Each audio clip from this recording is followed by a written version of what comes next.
People have asked me a couple of different questions about certain aspects of the belts, or how is this and that going, or otherwise. And the reality of it is, I'm not in a rush. They're mine. They're, et cetera, et cetera. Now, one thing I'll tell you about this choice to use this water buffalo, which I think is fabulous, is it's a thinner leather than the WWE belts. And so one of the things that I've done in key places is I went to Lowe's. I matched up the screws. Now, this is the size screw. I'm giving you the wrong information. The size screw that's in these belts is an M4.07, and that's true for fondue. It's true for the WWE belts. I'm actually using 6mm washers because the screws are too long.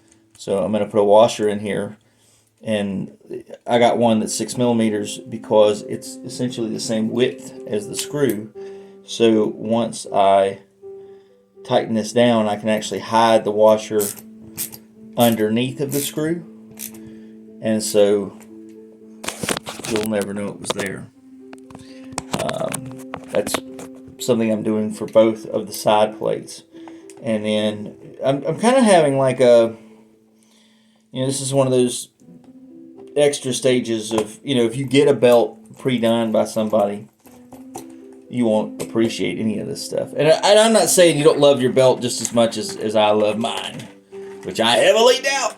But because this is kind of like my baby, I went and found this leather. I did all the work. My father helped me cut it out, and then we punched it, and here I am with the finishing touches to make sure that I have the hardware that I'm really happy with. Because what happens is that boy, you don't want to tighten these too much. They'll strip the screws right the hell out of it. What happens is these side plates they're jingling and jangling, and it ain't Christmas time. It means you got a loose side plate because the leather is not as thick. And so the issue that you run up against is, because it's not as thick, anything that's put through the leather is just moving up and down. And so I'm trying my best here to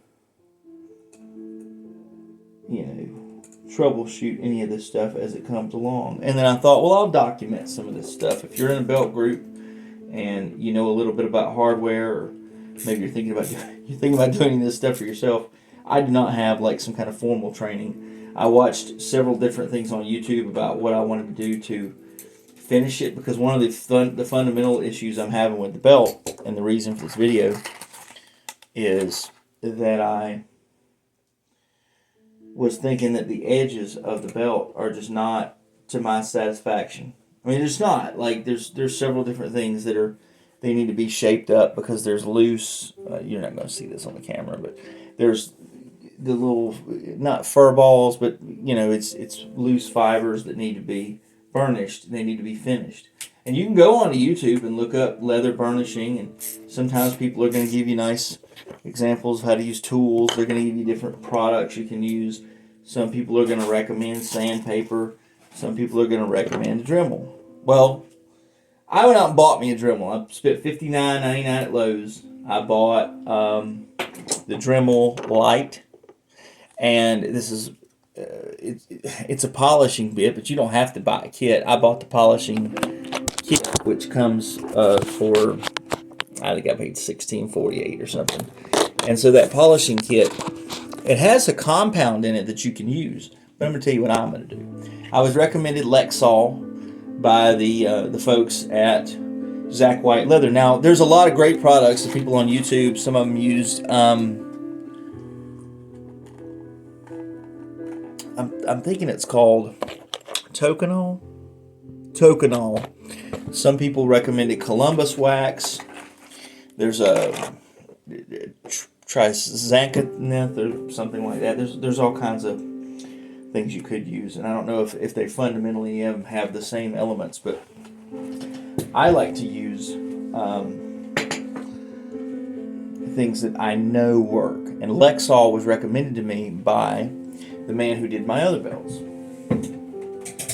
This is a Premier Championship belt from AJ's Belts. And he put this on 10-ounce leather for me. This belt is 10 years old. And the back of it is, I mean, it's drum dyed leather. And it's getting some age to it. It's getting to where it's starting to maybe even need for me to go back around the edges with something.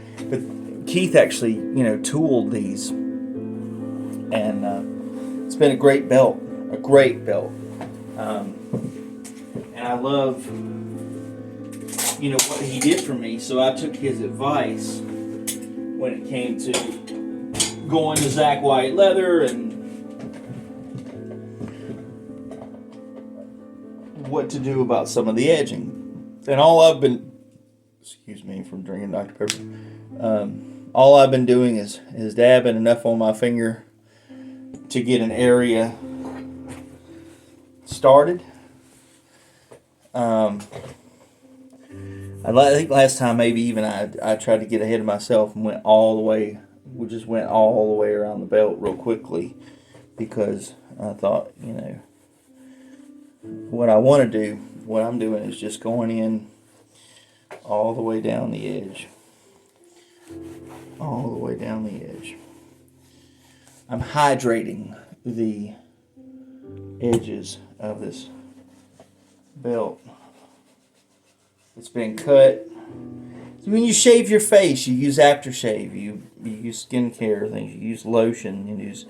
You want to use an appropriate or corresponding, or let's say relevant product for meeting the needs of, so if you're using a razor on your face, you don't want to use alcohol-based products, because alcohol is going to take more of the moisture out of your face. Whereas if you're using aftershave that has vitamins in it, then you can certainly make a big difference in getting your face back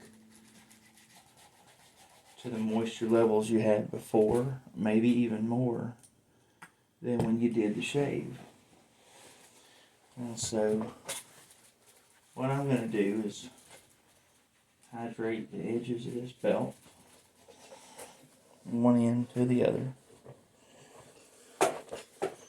And the secret to what I'm about to do is just you're going to round it off.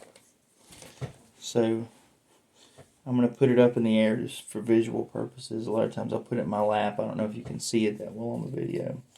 I take my Dremel up to number 2. I do it at an angle. Now this Dremel will get hot. It will burn the edges of the belt. Now in this spot right here, I actually have a place that goes up and over. It's an imperfection in the shape. And rather than try to cut this down with traditionally a lot of people will use an edging tool. I'm not going to. I can already smell it burning. I'm going to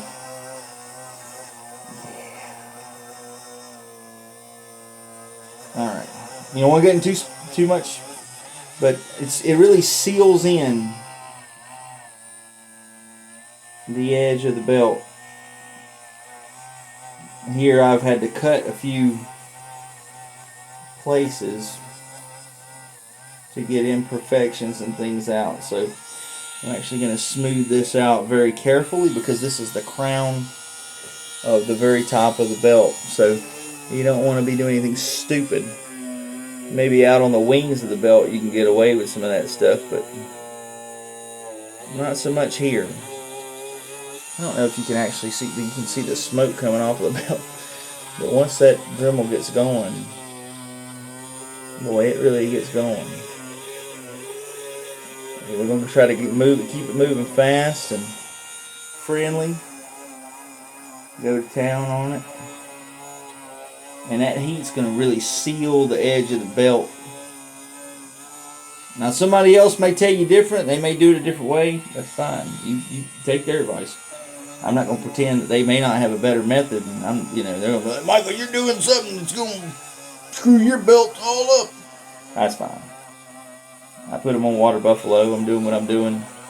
I have not picked the snaps out for some of the other belts yet. I'm not quite sure that I'm not going to do black glossy snaps for a belt or two.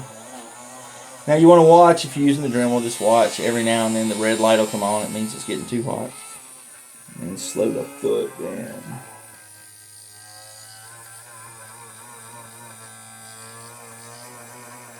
You run into a deviation like that, you just want to give a little bit of a patient back and forth. Here's another one. It's got a deviation in it. I don't know if that's showing up on camera, but what I'm going to do is just edge it in so that the grain matches up. And that's kind of what burnishing is doing. You're pulling all the grain together to seal it, creating a seal. So here I am going down the belt, creating the seal that I want.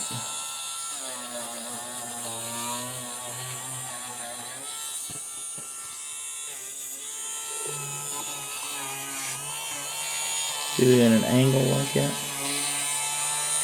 Create the seal on one side. And in order to join that, have a complete seal, we're going to go at a different angle down the back side. And we're going to do that all the way around the belt. So I'm just doing a section so you can see.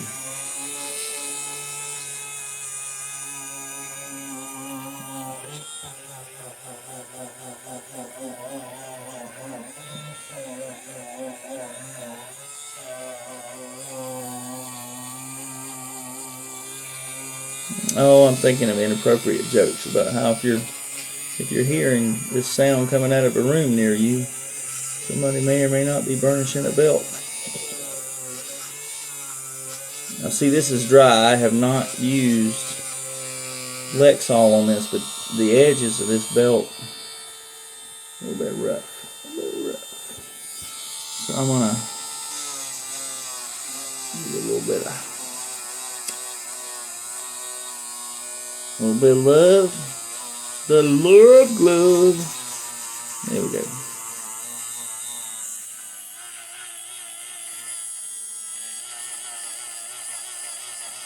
Alright, so you've seen it before the Lexol. And guess what? You're about to see it during and after.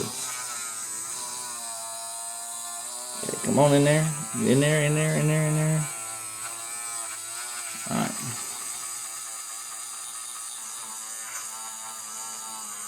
Pretty. Now we're going to give the Dremel a break for just a hot second here. Let's create a seal around that edge. Get us some Lexol. Down that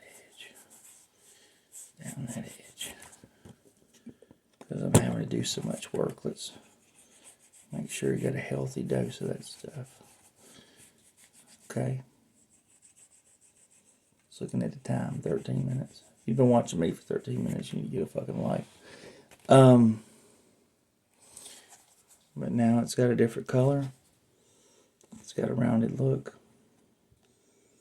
That's what we're looking for. I can still see on camera that this one is not perfecto. Because we need to hit the back of it, that's why.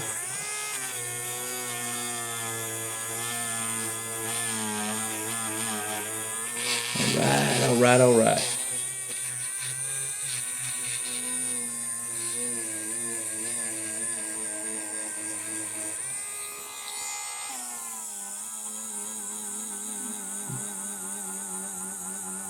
Get straight. Oh yeah, it was squared off. It ain't squared off no more.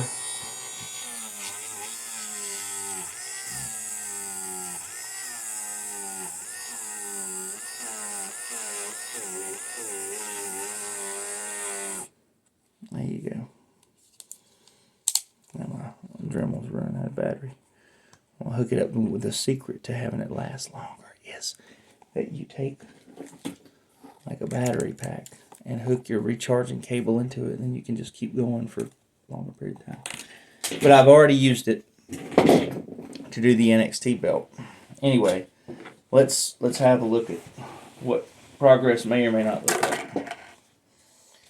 So we got screws in it now that keep the side plates tight. No more movement. You almost can't see the washers. They're underneath here because I chose 6mm washers. The right thickness, the right width. And the way I did that is I just went to the store and I took a screw out of the belt, measured it against the width of the washers and the depth that I thought it needed. You obviously could measure the depth. And now we have most of the top burnished for the Winged Eagle. I'm sorry, for the scratch logo. Let me tell you something. On my mind is that Winged Eagle up there. And it's a WWE shop Winged Eagle. But I have a major inclination to find me a piece of... they have some reptile stuff. They have some different textures. And put that Winged Eagle on that. On an animal print. Something or another. Why? Because I don't know anything about tooling and stamping a belt. And I think it will look great with all this texture and different pattern in it. Because I can't do what somebody else can do. And that's the reality of it. But if you want to know, this stuff is thin, but it's extremely flexible. If you like the old Roman Reigns thing where he walks across the ring, yeah, you can do that. I have not done much to condition this leather. It's fabulous. Fabulous. So, if you're still watching this, thank you. But yeah, I spent about $59 on the Dremel. The washers were $2.48 for a dozen. Let me get my cord. The Lexol, I don't know, the Lexol's maybe, I think it was $10 or something. You can buy different leather conditioners from different places. One of the other things I put around the edge is the Wilson's glove conditioner. It's got lanolin. It's the same thing you use to break in a baseball glove.